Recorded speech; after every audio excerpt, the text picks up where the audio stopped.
Alikoum les gens, Bassem Vénitieux 69200 en espérant que ça va, que les choses se passent.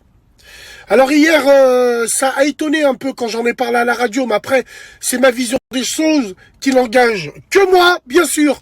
Alors, moi j'ai parlé un petit peu de... Quand j'ai dit, si c'est mon cas, ou je sais pas, demain, ma mère, je verrai pas pourquoi elle appellerait ma femme au téléphone. Moi je pense que ma mère ne doit avoir aucun contact téléphonique avec sa belle-fille. Moi, je pense que elle passe par moi pour me dire, dis à ta femme de venir à la maison. Bah, elle viendra à la maison. Mais de là à ce que ma mère appelle ma femme et parle avec elle de tout et de rien, et ils ont une relation de copine, de... C'est comme ma mère. Non, t'as une mère, elle, c'est pas ta mère, c'est ta belle-mère. Donc moi, non, ça m'intéresse pas du tout. Ça m'intéresse pas du tout parce que pour éviter le rojos, chez nous les Tunisiens on appelle ça le rojos. Je sais pas comment vous dites vous, le khis ou nous on dit rojos. Et pour éviter les embrouilles et surtout pour garder une distance de respect, distance de sécurité. 10 km ça pourrait être très très bien. Distance de sécurité sur plein de choses. Je n'admettrai jamais que ma femme un jour parle au téléphone à ma mère et tu sens qu'elle n'est pas concernée. Et tu sens qu'elle s'en fout. Et tu sens qu'elle fait ça hypocritement. Voire pire. Ouais, j'ai vu, il y a ta mère, elle m'a appelé 2-3 fois, j'ai pas voulu répondre, et tout le reste et tout. Il y a des femmes qui disent ça à leur mari. Il y a ta mère, elle m'a appelé 2-3 fois, j'ai pas voulu répondre, voilà. Il y en a même, elles lui en disent, ben, elle me prend la tête, elle parle pour rien dire, elle va me prendre mon temps. Et le mari qui est à côté, on parle de sa mère, il est là, ouais, de toute façon, ouais, je pense que tu fais bien, ouais. En gros, des gros dayous et des gros tahan. Tu sais, nous, chez nous, par exemple, chez moi, j'ai ma mère qui est très, très ken. Ken, chez nous, ça veut dire belle-fille. Elle est très, très ken. Tu vois, elle aime bien avoir ses ken à côté d'elle. Elle aime bien faire madame qui gère les belles-filles et tout. Mais avec moi, elle est très mal tombée. Et puis, elle le sait.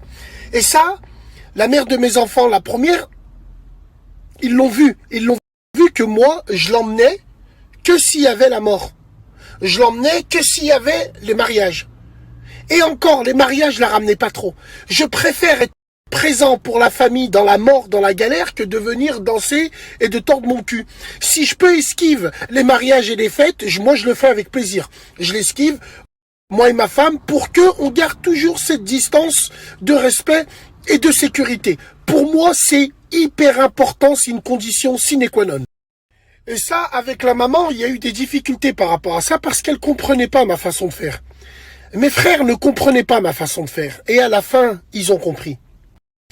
Et Wallah l'Adim, moi je pense que c'est préserver un couple, ça. Moi, par exemple, pourquoi ma belle-mère, elle m'appellerait sur mon phone? C'est à moi de l'appeler.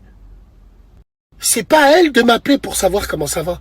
C'est à moi, beau-fils, d'appeler ma belle-mère et de lui demander comment ça va. 5 minutes chrono. Ça va les enfants, tu as besoin de haja, merci, au revoir. Mais pourquoi ma belle-mère, elle m'appellerait moi pour me dire, dis à ma fille de... Elle m'appelle pas.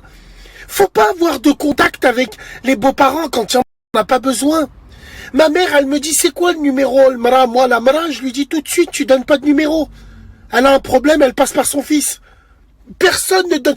C'est comme ça que les relations, elles partent en couille. Belle-mère et belle-fille, c'est parce qu'il y a trop de copinage. Et le copinage ramène le kohib, mesdames et messieurs.